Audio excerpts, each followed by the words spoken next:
I got one for you right off the bat. I figured you would. Give me a good Geno Ford story. I know he played at Cambridge, and he was a great player. I'm not sure he was good enough to play for your Cincinnati teams, but he had a great career at Ohio and coaching. Mm-hmm. Tell me some stuff about Geno.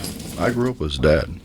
I mean, we grew up together, played bitty basketball together against Little League. His grandpa, Chick, was a coal miner. His grandma's name was Chubby.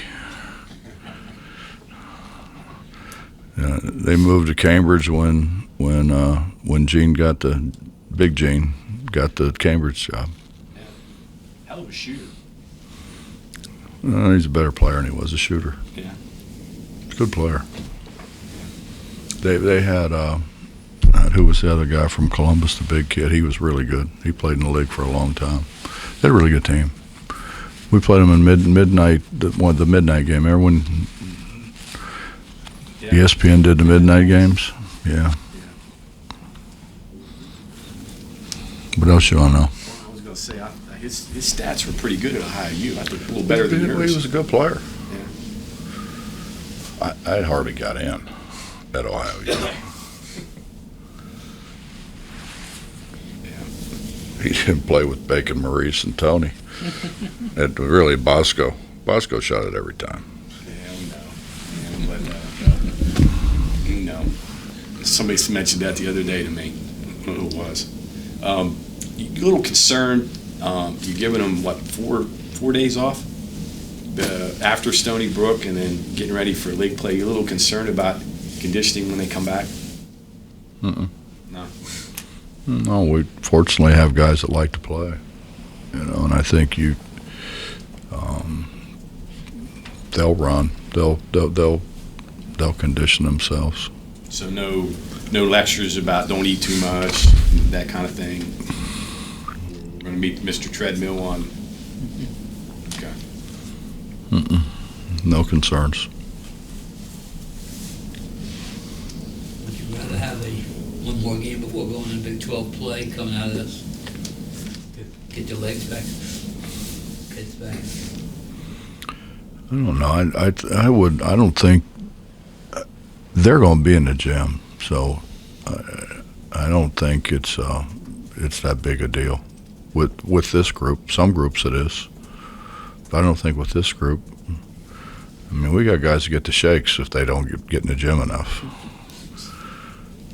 You see Eric not being in the gym for 5 or 6 days? No. I'm surprised he hasn't moved in there. He pretty much has. Same offense you ran last year, you're running this year. Same offense you ran for 30 years or whatever. Is it spacing? Is it players? Why are you scoring more now than you have? Competition? What is it? Probably a combination of all those. It seems like spacing has been really good with this team. Well, we've spent a lot of time with it, but we don't deliver the ball when the ball needs to get delivered. If we could deliver the ball on time, I mean, we would really score a lot of points. We hold the ball too long. Is that a product of playing more together? It's a product, I think, of working on passing the ball. Throw it away from the defense. Don't throw it on the defensive side. Don't throw it at people's feet. Don't throw it over their head. If they put their hand out and say here, you probably ought to throw it there. And we probably overhandle the ball too much. Having said that, though, I mean, last year that's all you talked about. We don't pass it. We dribble it too much. We do. We still do. Yeah. These guys just make more shots. It seems that your offense, the one that you like to run, is different guys with different roles. I can't picture you with a 32-point a game scorer out there. I think you might have wanted to try that last year with Taz or something like that, but it doesn't work in this offense. If you got to go share the ball, like you say. Well, I think we probably have more guys that can score with this team. I mean, Logan got 30 a game running the same offense, and he's 5'8". He got 30 a game.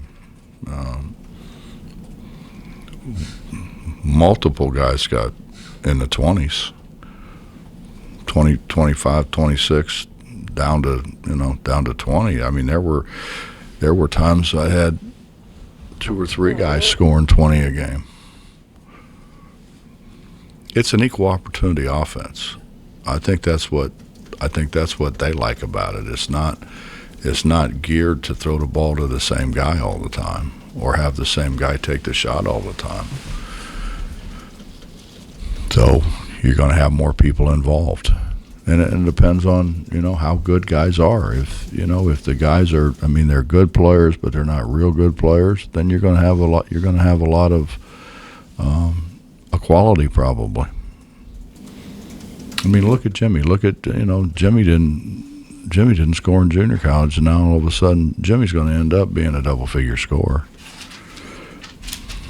I would think.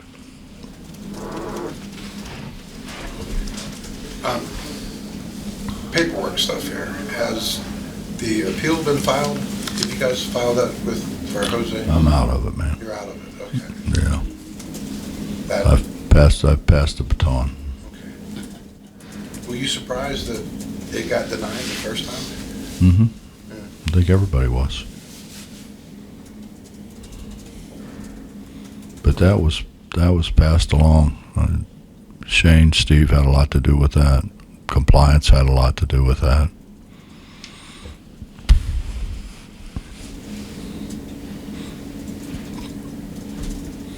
Bob, what is Bob Huggins' family Christmas like? Well, I guess by demand, I have 4 sisters. So generally at one of the 4 sisters' houses initially. Sometimes the brother in the middle. Sometimes at Harry's house, but predominantly it's at my sister's. One of the 4. Have any of your teams ever played on Christmas? I don't think so.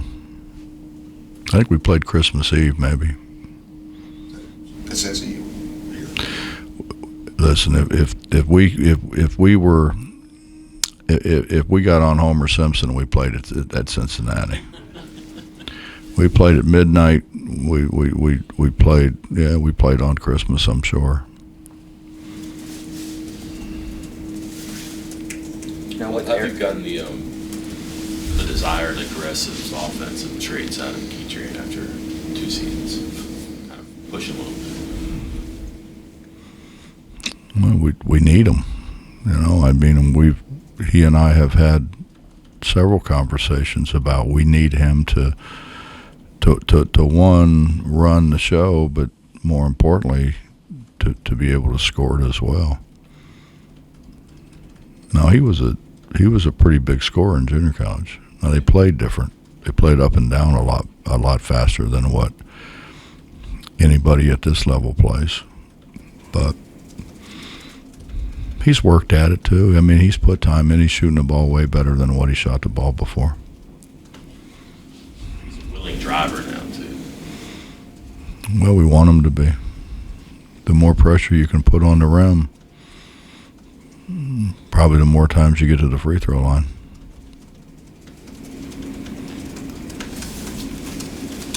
When you look at his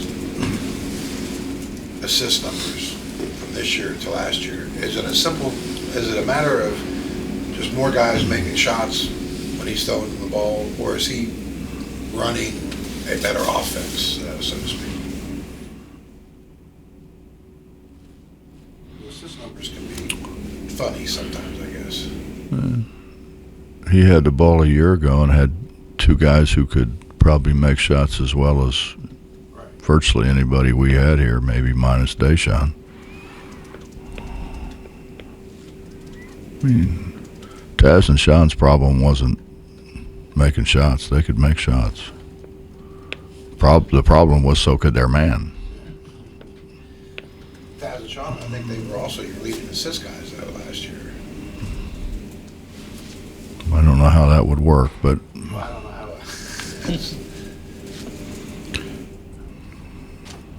no, I mean, we wanted Keedy to grow into being a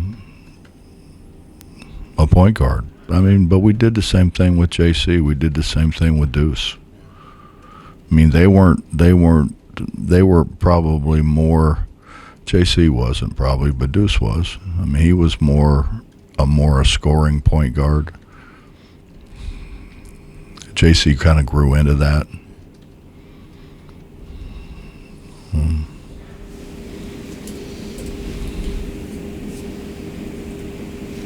Have you, by and large, to this point, gotten what you hoped to out of non-conference play as a whole? Yeah, probably other than one game, yeah.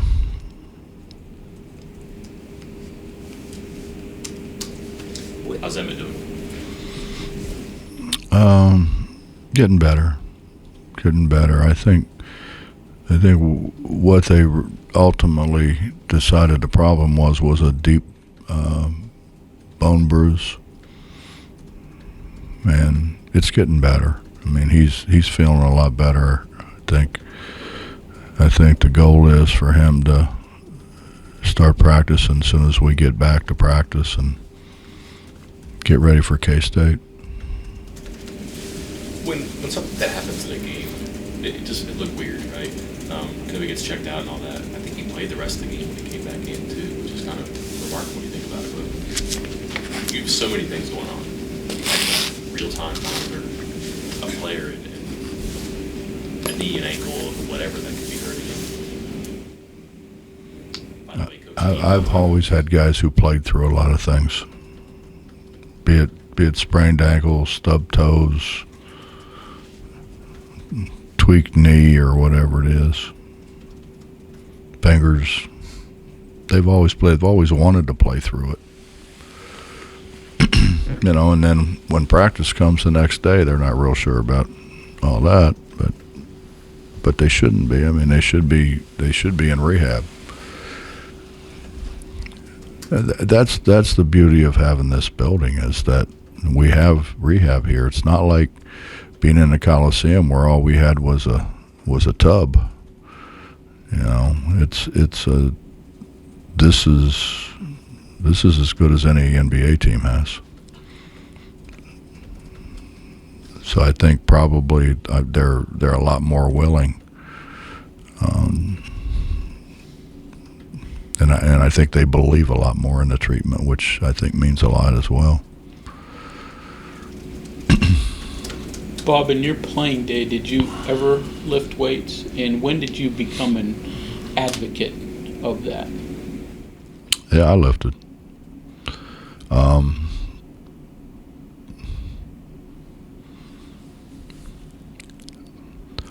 When I really started taking it really in earnest was when Dr. Cruz was here, and I had some classes from Dr. Cruz, and it was, I mean, he's the guy who, he didn't convince me. He did a great job of teaching it. And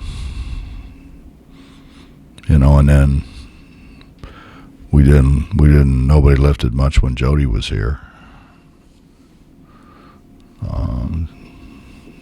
And I went to Ohio State and people lifted a little bit, and then I went to Walsh and I saw the players. I'm like, oh my God.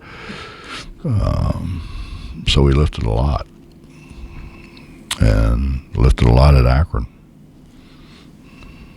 Lifted a lot at Cincinnati. I think Cincinnati's probably when actually I called here and I needed a strength coach. I was the strength coach before, and so I needed a strength coach. So I called here and they said, we got a great guy here, Mickey Marotti. And so I hired Mick. And obviously Mick has gone from basketball. He got an absolutely incredible notoriety for being a basketball strength coach. I mean, a lot of it was, I think if we had 13 guys, I think 11 of them bench pressed over 300 pounds or something. It was something that had never happened, I don't think, ever in college basketball. So Mick, justifiably so, got a lot of credit, and then moved on to Ohio State, which he hasn't left. But I've been blessed. You know, the guys that I've been able to attract here have been. Sean's phenomenal. I mean, Sean is probably the best basketball. Well, he's not probably. He is the best basketball strength coach in the country. He's done it with several NBA teams. I mean, you think about getting those guys to lift as much as they play and as much as they travel. But they all love him. You know, they all give him credit for a lot of things that happen in their career, and I think that bodes well for here.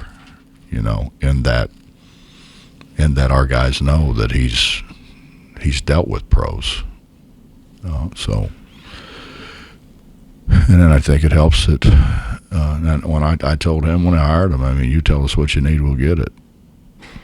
So we've got everything. You know, when LeBron made the cryo chamber popular, we bought one. When Deuce found a light bed somewhere, still don't know where he found it, but he was going to the light bed, and I'm like, man, you don't need to be driving after a game out to somewhere else to the light bed. So we bought a light bed. I think if you look at what we have from a strength and conditioning standpoint, and also from a rehabilitation standpoint, nobody has anything like what we have. So, How much did you deal with the stereotype of basketball players shouldn't lift in the early days? it's a stereotype. Mm-hmm. But it was out there common at that point? I mean, early, way back when? When I was playing, Mm-hmm. yeah, very much so. When I was playing, yeah. You know, with Eric, like you said, he's your most vocal leader, and the other day you said it's hard to get into words sometimes with him. You know, personality-wise with him and with you, you know, why do you think he's come in and you two have worked so well together? Because he listens when I tell him to shut up. He listens.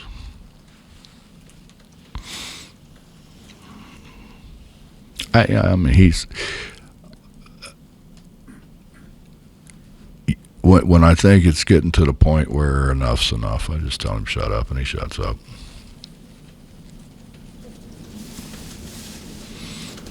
There's a tremendous advantage to people thinking you're at least as crazy as they are, and maybe more. It's a tremendous advantage. I think that was what Trey said his first impression of Eric was when he got here in the summer. You know, how do you think that was at the beginning with, you know, him and those guys? With what are the guys that were here? Crazy, in some ways. He enjoys playing. I think it's more. He talks a lot because he enjoys playing. He's not. It's not derogatory. It's just sometimes you get tired of hearing the same voice. You know.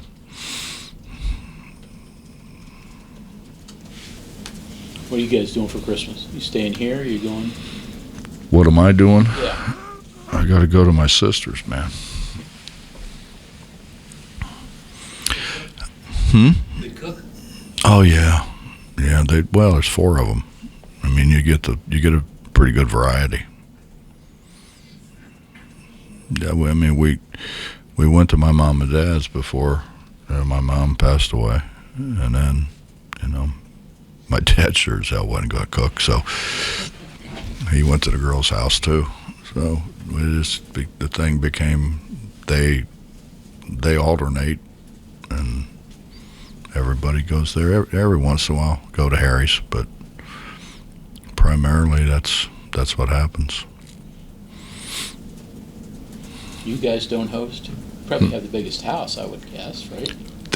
Yeah, we did once, I think, or twice. I don't know, something.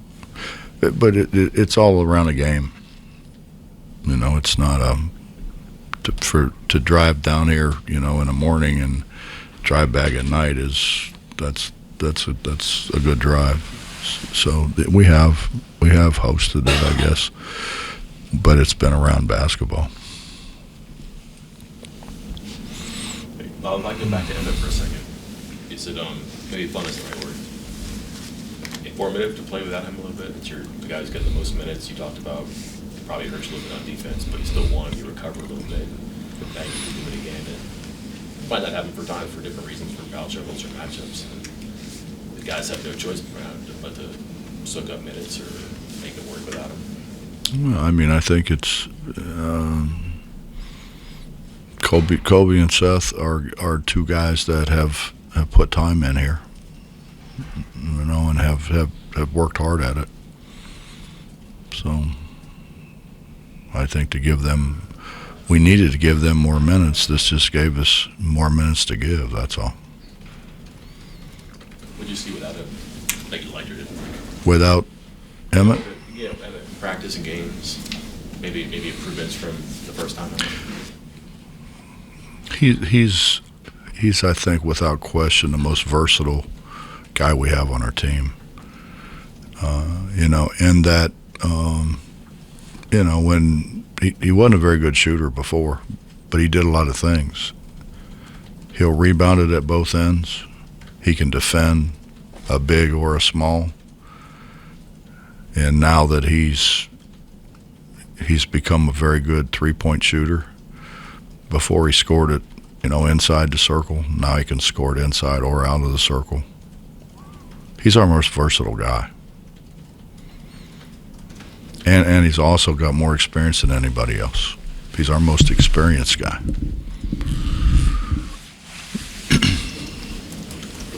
Jimmy talked Sunday about finishing through contact and some of the stuff that you kind of advised him there. How important is that for him, and how difficult of an adjustment is that for him at this level?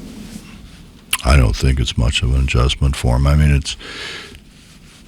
I think the year that he spent out there, I think probably was a lot more beneficial for his perimeter game than it was the physicality. But he knows about the physicality in this league. He spent 3 years in this league, so it's not like he doesn't know what's coming.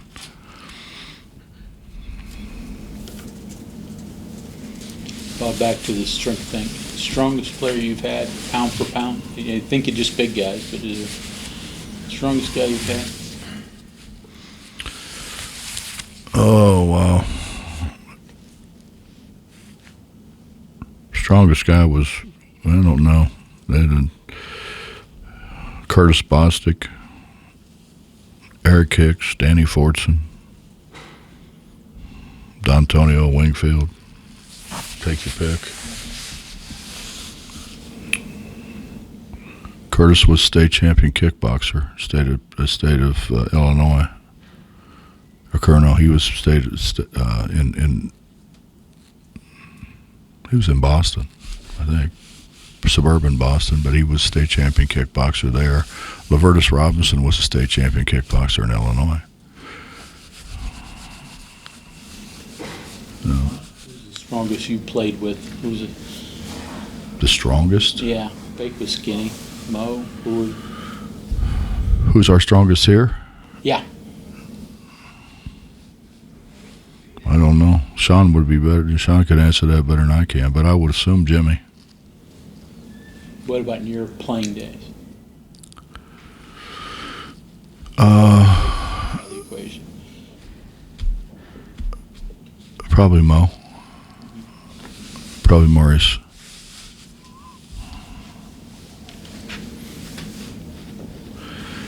Mo was the thing that I kind of like to, when somebody brings Mo's name up. We were getting ready to play Notre Dame, and we did our whatever, our practice thing, and then they came out, and they come out with this big boom box. I mean, big boom box.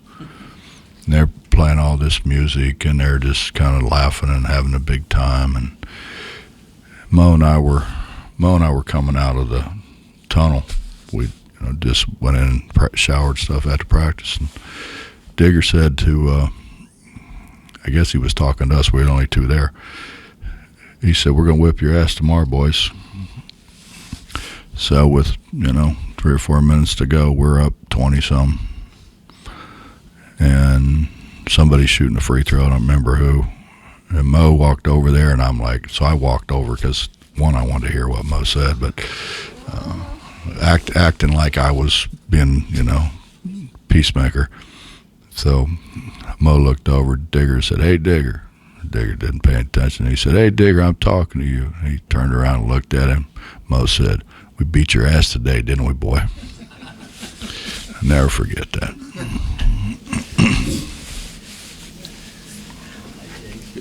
Coach, thank you.